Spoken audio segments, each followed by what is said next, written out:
ये कहानी है एक हॉन्टेड बॉयज हॉस्टल की। कड़कड़ाती ठंड के बीच जोरों की बर्फबारी हो रही थी। तभी हाईवे से कट मारते हुए सरसराते हुए एक गाड़ी मुर्दा घर के बाहर आकर रुकी। गाड़ी के रुकते ही उस गाड़ी के दोनों ही दरवाजे खुल गए। उसमें से एक औरत प्रियंका और एक आदमी मोहन निकलकर सीधे मुर्दा घर के अंदर भागे, जहां पहले से ही एक इंस्पेक्टर रोहित मौजूद था और उसके साथ ही उस मुर्दा घर का इंचार्ज भी, जो नशे में दूध बीड़ी पी रहा था। इंचार्ज, तुम्हारा ही लड़का मरा है क्या? इधर आओ, लाश दिखता हूँ। इंस्पेक्टर, ए पागल हो गया है क्या? कैसी बात कर रहा है तू? बच्चा मरा है उनका। इंचार्ज साहब, ये रोज किसी न किसी का कोई मरता रहता है, किस किस का ख्याल करूं?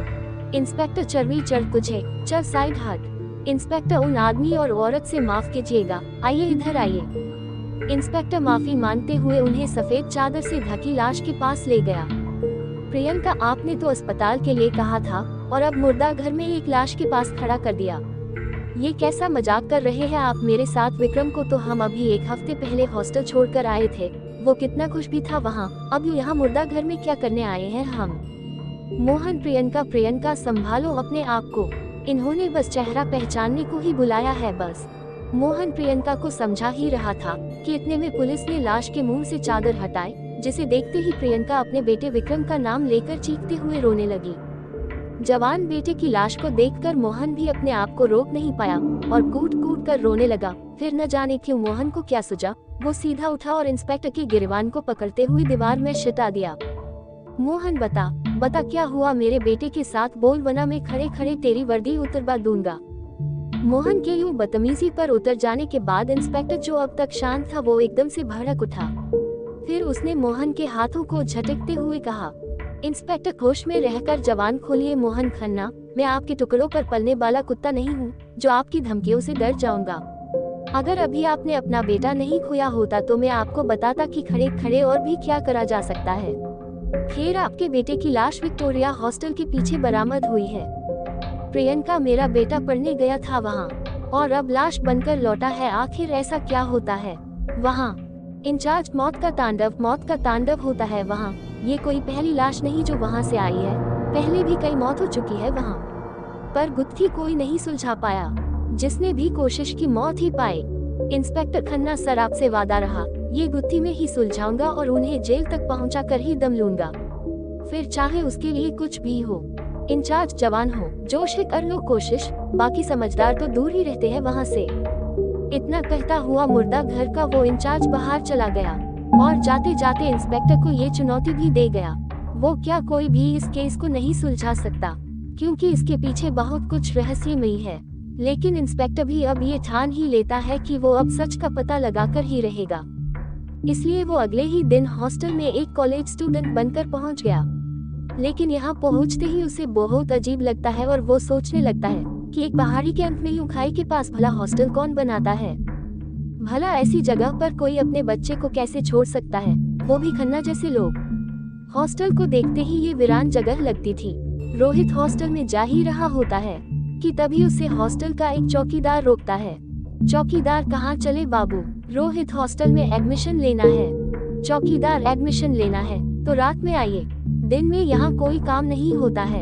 रोहित, क्या दिन में कोई काम नहीं होता? क्यों? चौकीदार, अरे नहीं होता है मतलब नहीं होता है क्या? क्यों? कैसे? ज्यादा सवाल न करो बाबू, चले जाओ। रोहित, बड़े अजीब नियम कानून हैं। रोहित ने अभी अपनी बात पूरी भी नहीं की थी, इतने में वो चौकीदार वहाँ से निकल गया।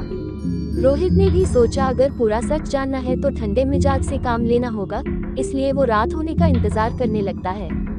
वही हॉस्टल के गेट पर बैठे बैठे सुबह से शाम हो जाती है, पर वहाँ कोई हलचल नहीं होती। यहाँ तक कि शाम के बाद रात ने भी अपनी घनघोर चादर ओढ़ ली थी, लेकिन हॉस्टल अब भी उतना ही वीरान था, जैसे वहाँ कोई रहता ही न हो। रोहित को अब ये यकीन होने लगा था कि इस हॉस्टल में अब कुछ भी नहीं है, इसलिए वो वहाँ से निकलने को होता ही है कि तभी पीछे से एक आवाज आती है, चौकीदार, कहाँ जा रहे हो बाबू? अंदर आओ, एडमिशन नहीं लोगे? रोहित को ये आवाज जानी पहचानी लगी। पीछे मुड़कर देखा तो अंदर वही चौकीदार था जो सुबह बाहर था, पर रोहित तो पूरे दिन बाहर बैठा था। फिर वो चौकीदार अंदर कब गया? चौकीदार, ज्यादा सोचो न बाबू, एडमिशन लेना है तो अंदर आ जाओ। रोहित उस चौकीदार के पीछे पीछे चल देता है, पर गेट से लेकर अंदर रिसेप्शन तक जाते हुए कुछ भी नॉर्मल नहीं था। सबसे पहले तो रोहित ये देखकर तंग था कि अब तक जो हॉस्टल पूरी तरह से अंधेरे की चपेट में था, उसके हर कमरे लाइट जल रही थी और खिड़कियों से परछाइयां साफ नजर आ रही थी, जैसे अंदर कोई न कोई है। पर भला ऐसा कौन सा हॉस्टल होता है जहां दिन में कोई नहीं और रात में इतनी हलचल। हॉस्टल के रिसेप्शन पर चश्मा लगाए एक मोटा हकटाकता इंसान बैठा था। चौकीदार साहब, ये बाबू एडमिशन के लिए आए हैं, मैं चलता हूँ दरवाजे पर। रिसेप्शन पर बैठे उस आदमी ने बिना कुछ कहे एक फॉर्म और रूम 307 की चाबी आगे बढ़ा दी और रोहित कुछ पूछने को हुआ ही था। उस आदमी ने उंगली से दूसरी तरफ इशारा किया जहां रूल बोर्ड लगा हुआ था। रोहित रूल बोर्ड के पास पहुंच गया। पहले रूल को पढ़कर उसका दिमाग घूम गया। उस बोर्ड पर पहला रूल था कि यहाँ कोई भी किसी से बात नहीं कर सकता, सिर्फ अपने काम से मतलब रखें। दूसरा ये कि भूलकर भी किसी के कमरे में न जाए और ना ही किसी को आने दे। तीसरा ये कि एक बार अपने कमरे में जाने के बाद बाहर न निकले। रोहित, ये कैसे रूल हैं? जोर से कहते हुए रोहित जैसे ही पीछे की ओर मुड़ा, वहाँ कोई था ही नहीं। न ही दूरमैन गेट पर चौकीदार और न ही रिसेप्शन पर वो आदमी। रोहित बिना कुछ और सोचे अपने कमरे की ओर चल दिया। रास्ते में सभी कमरे ऐसे बंद थे जैसे वहाँ कोई रहता ही न हो। फिर वो अपने कमरे 307 में पहुंचकर अपना बैग रखकर अपने कमरे को चारों तरफ से देखने लगा। तभी बाहर से जोर से किसी के चीखने की आवाज आई और रोहित उसी चीख के पीछे अपने कमरे से बाहर निकल गया, लेकिन उसे कोई नहीं दिख रहा था। हॉस्टल की लाइटें अब पहले की तरह शांत नहीं थी, बल्कि थरथरा रही थी। इधर रोहित ये सोचकर हैरान था कि इतनी तेज चीख सुनकर भी सब कुछ शांत कैसे था, जैसे किसी को कोई फर्क ही नहीं पड़ रहा हो। कोई अपने दरवाजे को खोलने को तैयार ही नहीं था, इसलिए रोहित खुद सामने के दरवाजे पर दस्तक देने लगा। रोहित भाई, मैं रोहित इस हॉस्टल में नया आया हूँ, जरा दरवाजा खोलो। अंदर से कोई जवाब नहीं आया। रोहित तीसरे फ्लोर के अभी कमरों के दरवाजों को आजमा लेता है, कोई बाहर निकलने को तैयार ही नहीं था। फिर अंत में वो एक दरवाजे को धक्का देकर तोड़ देता है। अंदर कमरे का हाल ऐसा होता कोई आग लगी हो। जमीन पर एक कंकाल पड़ा था जिसका आधा शरीर जला हुआ था। रोहित उल्टे पाँव बाहर निकलता है, तभी देखता है कि इस पूरे हॉस्टल में आग लगी हुई है और कमरे के अंदर से धुआं निकल रहा है। जिन कमरों में दस्तक देने पर भी कोई दरवाजा नहीं खोल रहा था, अब हर कमरे से दरवाजा खोलने को अंदर से कोई चीख रहा था, मदद मांग रहा था कि दरवाजा खोलो। अंदर आग लगी है पर उन्हें कोई सुनने वाला नहीं था। रोहित ने जैसे ही एक दरवाजा खोलने की कोशिश की, तभी आग की एक लपट उसकी तरफ बढ़ी और उसके कपड़ों में आग लग गई। रोहित शरीर पर लगी आग की लपटों को बुझाते हुए ऐसे घबराया कि वो कब सीढ़ियों पर पहुंच गया उसे पता ही नहीं चला, और तभी वो सीढ़ियों से फिसलता हुआ नीचे गिर गया। उसके कपड़ों पर लगी बुझ गई, पर अब वो पूरी तरह घायल हो गया था। दर्द से कर्राते हुए उठ ही रहा था, तभी उसकी नजर चौकीदार पर गई और वो उसी की तरफ बढ़ गया। रोहित ने उसे आवाज भी दी, पर वो पीछे मुड़ा ही नहीं, बस भूत बने आग को देखता ही रहा था और उसके आगे उस रिसेप्शन वाले आदमी की आधी जली लाश पड़ी थी। रोहित चाचा, क्या हो रहा है यहाँ? और ये आग यहाँ कैसे लगी? और इन्हें क्या हुआ? अरे किसी को मदद के लिए क्यों नहीं बुला रहे आप? चौकीदार, मदद के लिए बहुत देर हो गया है बाबू, अब तो ये आग रोज चुभन बनकर सीने में जलती है। इतना कहते ही वो चौकीदार पीछे मुड़ा और रोहित के होश उड़ गए, क्योंकि वो भी बुरी तरह जला हुआ था। रोहित, अरे ये क्या हुआ आपको? चलिए यहाँ से निकलते हैं और हॉस्पिटल चलते हैं। चौकीदार, बाबू मुर्दों को डॉक्टर की जरूरत नहीं होती। रोहित, मतलब? चौकीदार, मतलब जानना है बाबू तो ये देखिए फिर। इतना कहते ही चौकीदार रोहित को गिरवान से पकड़कर उसे सबसे कॉरिडोर की सबसे आखिरी दीवार पर सटा देता है और फिर हर कमरे से लाशें किसी ज़ोंबी की तरह बाहर निकलने लगी और धीरे धीरे रोहित की ओर बढ़ने लगी। पर रोहित दीवार में ऐसे चिपक गया था कि हिल भी नहीं पा रहा था। रोहित, क्यों कर रहे हो तुम मेरे साथ ऐसा? क्या बिगाड़ा है मैंने तुम लोगों का?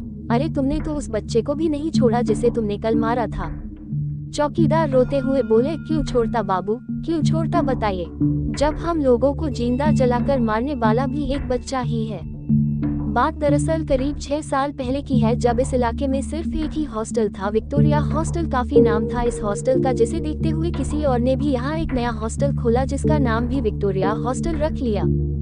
और जब पुराने विक्टोरिया वालों ने इसका विरोध किया तो उन्होंने कहा, ठीक है, कल से आपको सिर्फ एक ही विक्टोरिया हॉस्टल देखने को मिलेगा। उसकी इस बात को सुनकर विक्टोरिया हॉस्टल वाले निश्चिंत हो गए। उन्होंने सोचा वो हॉस्टल का नाम बदल कर कुछ और रख लेंगे, क्या रखेंगे ये अगली सुबह पता चल ही जाएगा। लेकिन उस सुबह से पहले एक रात आई और उसी रात विक्टोरिया हॉस्टल में एक नया लड़का एडमिशन लेने आया।